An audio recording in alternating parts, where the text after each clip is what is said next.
Hey, what's up, guys? Welcome to the channel. UFC 285, Jon Jones versus Ciryl Gane. It's almost here. It goes down March 4th in Las Vegas, and this is going to be my top 3 reasons I love UFC 285. I'm going to go from 3 to 1, 1 being the reason I am most excited for UFC 285. This is a great card. I'm really looking forward to it. It is just stacked from top to bottom with incredible fights. But I'm not just going to say, oh, this is a great fight, that is a great fight. I'm going to talk about specific reasons I absolutely love UFC 285. I'm going to have a couple honorable mentions as well that I'm going to start with because there's a lot to love with UFC 285. And also, I've already done a video called The Top 3 Reasons I Hate UFC 285. I will link that down in the description if you want to go check it out after this. And the week of UFC 285, I'll be doing a bunch of UFC 285 prediction videos. So make sure you subscribe to the channel and turn on notifications. Now, before I get into my reasons that I love UFC 285, look over the UFC 285 card. I'll put a link to the Topology page down in the description and comment down below what reasons are you most excited for UFC 285. I'm curious to hear your opinion before you even hear mine and wonder if you end up guessing some of my reasons that I'm excited for UFC 285. Okay, now starting off with some honorable mentions. These aren't super specific reasons, and this is why I kind of put it in the honorable mentions, but I am super excited for UFC 285 because we have 2 title fights on the card. We have Jon Jones versus Ciryl Gane, obviously for the heavyweight title. What a massive fight that is. I'm really looking forward to that, where we will crown a new UFC heavyweight champion regardless of who wins because Francis Ngannou left. And that's just a massive fight. And then the co-main event, you have Valentina Shevchenko versus Alexa Grasso for the women's flyweight title. That's a pretty big fight as well. I mean, it's not, going to be popular with casual fans. Not a lot of people are going to be super hyped for it. But it's still, Valentina Shevchenko has been reigning as the women's flyweight champion for a while now. And nobody was excited for Valentina Shevchenko versus Taila Santos. And look what Santos almost did. Santos was almost to 1 to dethrone her.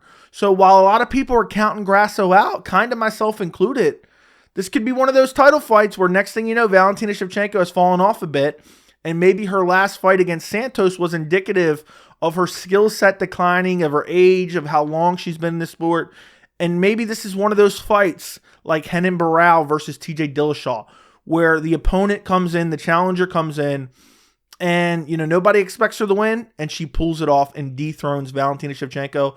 So I am happy the UFC put 2 title fights on this card. Putting those title fights on the card just makes the fight card feel a little bit more important. Do I wish it was a better title fight? Yes, I do. But I still think it is worth noting that UFC 285 will have 2 title fights on the card. The other reason that the other honorable mention that I am super excited for UFC 285 and love UFC 285 is the UFC 285 prelims are stacked. We have Cody Garbrandt fighting in the main event of the prelims against Trevin Jones. Now, while I still think Trevin Jones could end the career of Cody Garbrandt, this is a fight the UFC has set up to try to get Cody Garbrandt back on the winning track. They pushed for that Rani Yahya fight. For whatever reason, it just kept, getting canceled and not coming to fruition. Trevin Jones, on a losing streak, has only ever finished 3 guys by KO. It would have been a preference for me personally for Rani Yahya because he's never TKO'd anyone and he doesn't really have a striking ability.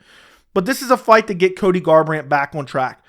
I want to see a Cody Garbrandt that we saw challenging Dominic Cruz for the bantamweight title. It is crazy that Garbrandt in a stacked division in bantamweight, because it's so stacked, Garbrandt is no longer even ranked.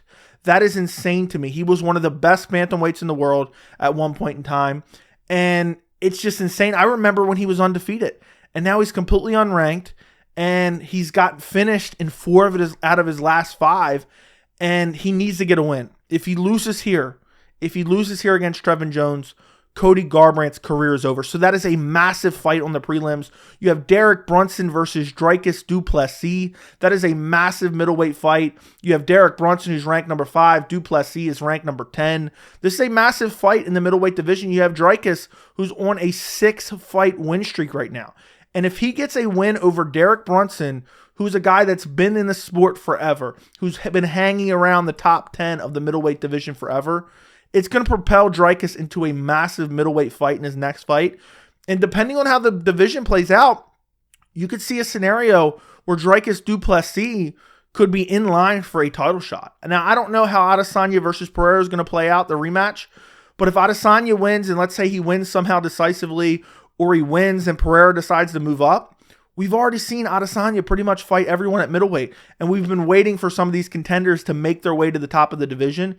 If Dricus wins here and Adesanya wins, and maybe Pereira goes up, Dricus is going to be right there in the mix for a middleweight title.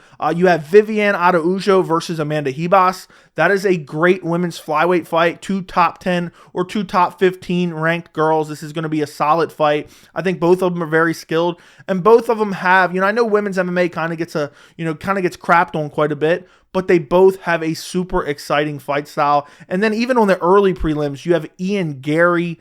He's not fighting the best competition, Song Kenan.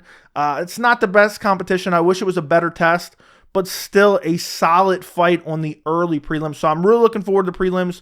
There's a lot of exciting fights on this card.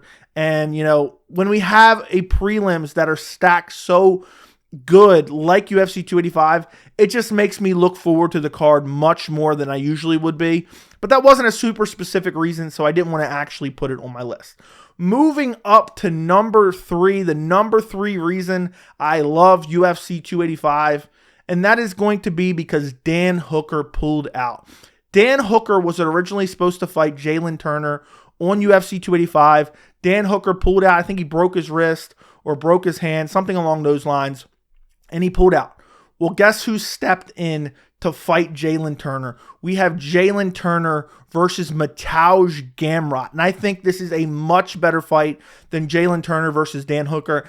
Honestly, Jalen Turner was probably going to beat up Dan Hooker, and then afterwards Dan Hooker was going to tweet out with no evidence saying that Jalen Turner used an IV and say that he was a weight bully and that he cheated to win, and then provide absolutely no evidence for it. And also, Dan Hooker was on a massive slide. I know he won his last fight, but he's lost 4 out of his last 6. His only wins against, Claudio Puelles and Nasrat Haqparast. Not on a good streak, and it wasn't a great test for Jalen Turner. I thought it was a solid matchup, but most people just expected Jalen Turner to win. And while Jalen Turner's on a great streak right now, a lot of people, and myself included, wanted to see him test it against the best of the best. And Mateusz Gamrot, I hate that he's stepping in on short notice.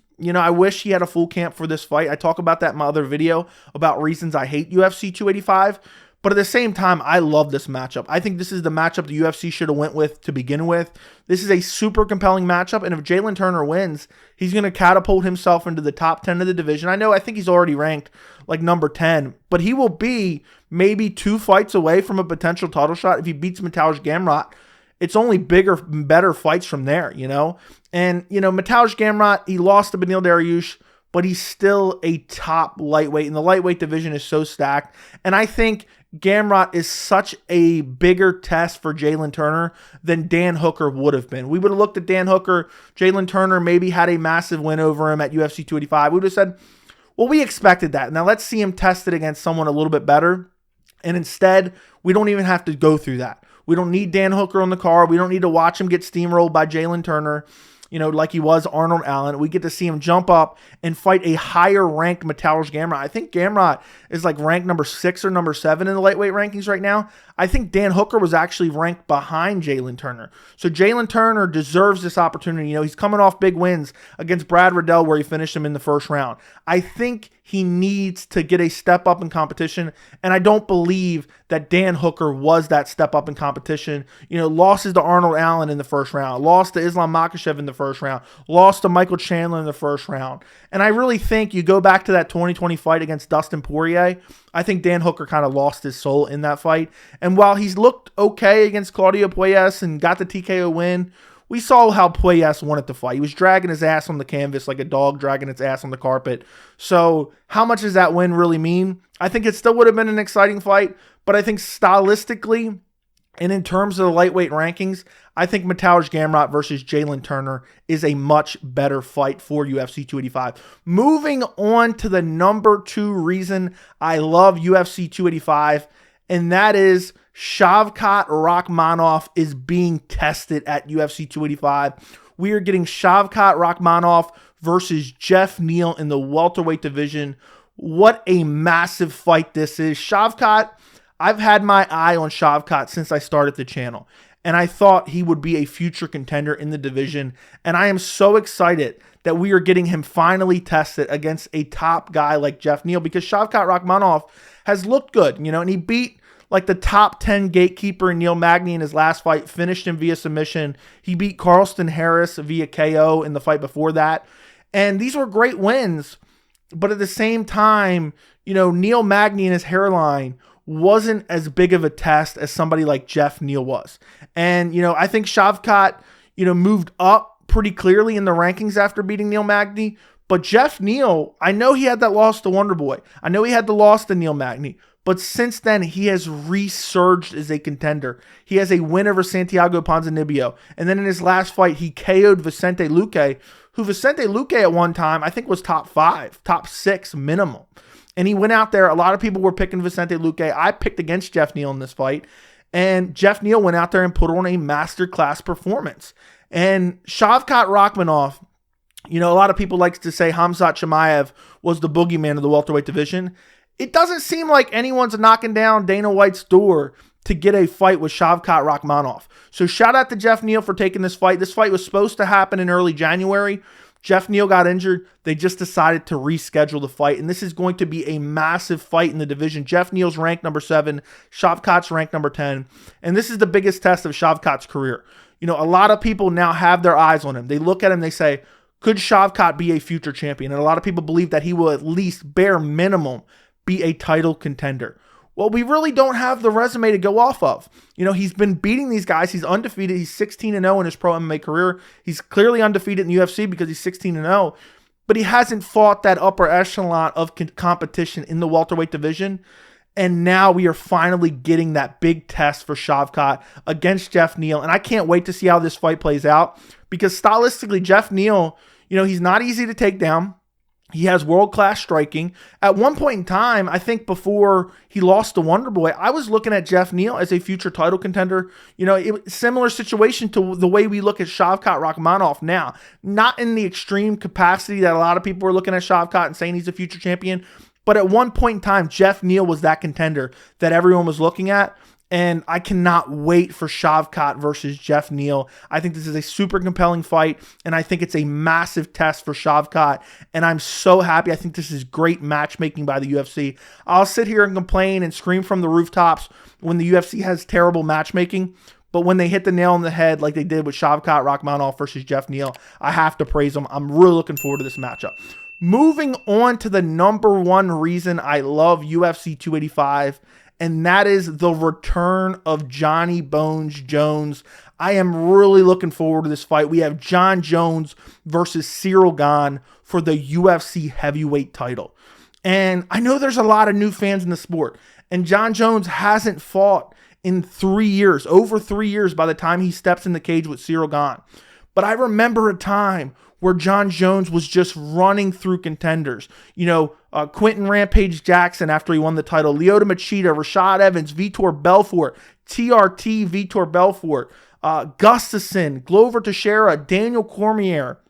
And Jon Jones, historically, has been probably my number one favorite fighter to watch. And while I would have preferred Jon Jones versus Francis Ngannou, I'm just happy to see Jon Jones finally making his heavyweight debut. We have fantasized about Jon Jones fighting at heavyweight, I would say for roughly 8 to 10 years at this point. That's how long we've been anticipating Jon Jones' move to heavyweight. For the longest time when he was running through light heavyweight contenders, people were saying, oh, he's too big for the weight class. He needs to go up to heavyweight. And Jones said, I'll eventually go up to heavyweight. We are going to finally see Jon Jones at heavyweight. I'm curious to see what he weighs in at. But I'm really looking forward to seeing how Jon Jones fights. He's had a long layoff. But before that layoff, he's one of the most exciting fighters I have ever seen. And it's so weird because he's just so good everywhere. It's hard to even classify him as a fighter because I really could see him going out there and just striking with Ciryl Gane and winning. I think a lot of people are looking at Jon Jones to incorporate the wrestling and take down Ciryl Gane and beat him up and win that way if he does win, because of what Francis Ngannou was able to do to Ciryl Gane in their fight. But I think Jon Jones can win this fight really any way that he wants to, if he comes out and fights to the best of his ability and he hasn't fallen off a cliff. And Jon Jones, I'll never forget, in some of his matchups, and people who haven't been watching the sport for that long, he will come out and whatever his opponent's perceived advantage or perceived strength is, he will fight to that opponent's perceived strength. So, for example, when he was going against Glover Teixeira, a lot of people were saying Glover Teixeira needs to go out there, clinch up with Jon Jones, dirty box, and beat him up in the clinch. Guess what Jon Jones did? He went out there, clinched up with Glover Teixeira, beat Glover Teixeira at his own game. When he fought Daniel Cormier in the first fight, they said, oh, Daniel Cormier, he's an Olympic wrestler. He's going to go out there and take Jon Jones down and beat him up. What did Jon Jones do? He went out there, repeatedly looked for the takedown in the first round. I think he got multiple takedowns against Daniel Cormier in the first round, but I'm 90% sure he got multiple takedowns throughout the fight and beat Daniel Cormier at his own game. Chael Sonnen, similar thing. Nobody really thought Chael Sonnen was going to win, but people were going to say, what's Chael Sonnen's path to victory? It was to take him down and beat him up. And what did Jon Jones do? Immediately shot in on a takedown, beat him up, out-wrestled him, elbowed him, and TKO'd him in the first round. So I'm always curious to see how Jon Jones approaches these fights. I know he doesn't seem like he has the best IQ outside the cage, but he has one of the highest fight IQs I have ever seen in my life. He comes in with a great game plan. And I know people are looking at the Dominic Reyes fight, and they're saying he arguably lost that fight. They look at the Thiago Santos fight. They say he arguably lost that fight. I've been watching Jon Jones long enough, and I know people are saying, oh, excuses. Jon Jones, didn't train for this fight, didn't train for that fight. I don't even know. I'm not even going to delve into whether or not that's true. But one thing I've always noticed about Jon Jones, he fights down to the perceived level of his opponent. So when people think he's going to steamroll a guy, he doesn't take him as seriously, whether he's training or not, and then the fight ends up being close. But when people say this is the guy to beat him, he always steps up to the occasion. Look what he did to Daniel Cormier in both their fights. Dominated him in both their fights. Look what he did to Gustafsson in the second fight. The first fight against Alexander Gustafsson is one of the greatest light heavyweight fights of all time. It was very close. It could have went either way. I thought Jon Jones won. Jon Jones ultimately got the scorecards. But what happened in the second fight? People said Gustafsson's going to beat him in the rematch. Gustafsson won the first fight. Jon Jones went out there and made it look like they were not even in the same universe skill-wise. And that's what Jon Jones does. People thought, oh, Jon Jones, he's going to run over Thiago Santos. Very competitive. He's going to run over Dominic Reyes. A lot of people, myself included, Dominic Reyes didn't even deserve the title shot at that point in time. But there was slim pickings in terms of contenders. Well, Jon Jones, put on a performance. It was lackluster. A lot of people believe Dominic Reyes won. And in this fight, there is going to be none of that. Ciryl Gane is one of the toughest challenges Jon Jones will ever face. Ciryl Gane, undefeated outside of a sole loss to Francis Ngannou, who just left the UFC, the undisputed heavyweight champion. And that was a competitive fight, and Ciryl Gane just got out-wrestled. Ciryl Gane is very well-rounded, and Ciryl Gane is a massive heavyweight, and he is a new breed of heavyweight. He's not one of these sluggish power punchers who just goes out there and looks to knock you out. He is very good. He has a variety of attacks, and I'm really interested in this fight, and I cannot wait for the return of Jon Jones, and I cannot wait to see what kind of strategy he implements against a massive heavyweight like Ciryl Gane. And I can't wait to see what Jon Jones returns to the weigh-ins. I can't wait to see how much he weighs in at for UFC 285 for his main event spot versus Ciryl Gane. So those are my top 3 reasons I love UFC 285. Let me know if you guys think I missed any reasons. Comment them down below. Don't forget to like the video, and thank you so much for watching.